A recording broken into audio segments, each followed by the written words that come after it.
দিল্লির কাছে বিপুল পরিমাণে বিস্ফোরক উদ্ধার হয়েছে। 360 কেজি বিস্ফোরক, 360 কেজি বিস্ফোরক দিল্লি থেকে কিভাবে ধরা পড়লো? মৈত্রী রয়েছে সরাসরি আমার সঙ্গে। মৈত্রী, কোন সোর্সে কিভাবে জানা গেল, ধরা পড়লো কিভাবে?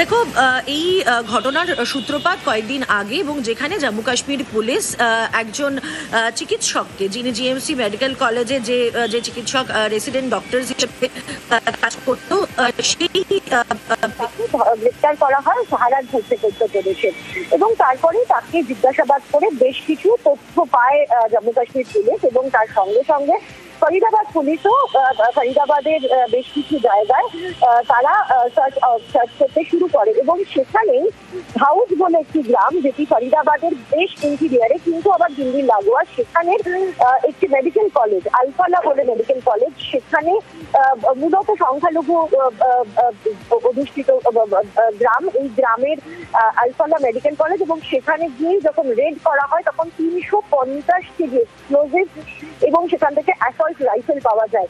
এবং এই প্রসঙ্গে বলি যে কেন এই আদিল রাঠারের ওপর প্রথম সন্দেহ হয়েছিল।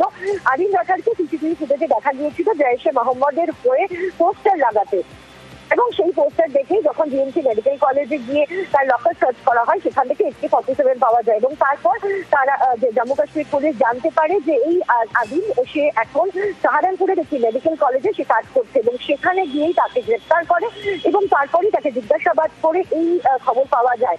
এখনো পর্যন্ত ফরিদাবাদ পুলিশের তরফ থেকে যেটা জানানো হচ্ছে যে তারা এই গোটা বিষয়টা, তাদের যে অপারেশন, সেই অপারেশন এখনো চলছে। ডক্টর মুজাম্মিল বলে আরো এক ডাক্তারকে গ্রেপ্তার করা হয়েছে, এবং যেটা প্রাইমারিলি ক্রাইম ব্যুরো মনে করছে, এবং ফরিদাবাদ পুলিশের যে ক্রাইম ব্যুরো রয়েছে তারা মনে করছে যে এটা কোনো বড় চক্রান্তের অংশ, এবং সেখানে দিল্লির ওপর কোনো একটি হামলার ছক করছিল, এবং এরা স্লিপার সেল হিসাবেই কাজ করতো, এবং এদের সঙ্গে আরো কোনো কেউ জড়িত আছে কিনা, এবং দিল্লির আশেপাশে আর অন্য কোথাও এত বিপুল পরিমাণের এক্সপ্লোজিভ কোথাও মজুত করা রয়েছে কিনা, এই সমস্ত বিষয়ে কিন্তু তল্লাশি চালাচ্ছে।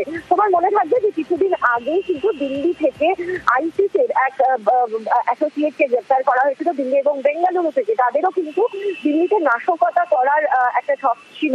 অক্টোবরে তাদেরকে গ্রেপ্তার করা হয়, এবং সেখানেও কিন্তু জানা যাচ্ছিল যে দিল্লির দিওয়ালির সময় দিল্লিতে নাশকতা করার তাদের ছক ছিল, এবং তাদের সাথে এই গ্রুপের, অর্থাৎ এই আদিল এবং মুজাম্মিলের কোনো যোগ আছে কিনা সেটাও কিন্তু একই সঙ্গে ফরিদাবাদ পুলিশ এবং দিল্লি ক্রাইম ব্যুরো তারা খতিয়ে দেখছে। ধন্যবাদ মৈত্রী।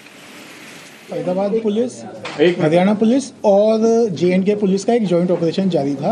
एक्यूज को पहले यहाँ से पकड़ा गया था, जिसका नाम है डॉक्टर मुजम्मिल, और इस पे आगे कार्रवाई करते हुए जो है कल जो है रेड्स की गई, और जिसमें रेड्स के दौरान यहाँ पे लगभग 360 kg के आसपास इनफ्लेमेबल मटेरियल है, जो कि संभावित अमोनियम नाइट्रेट है।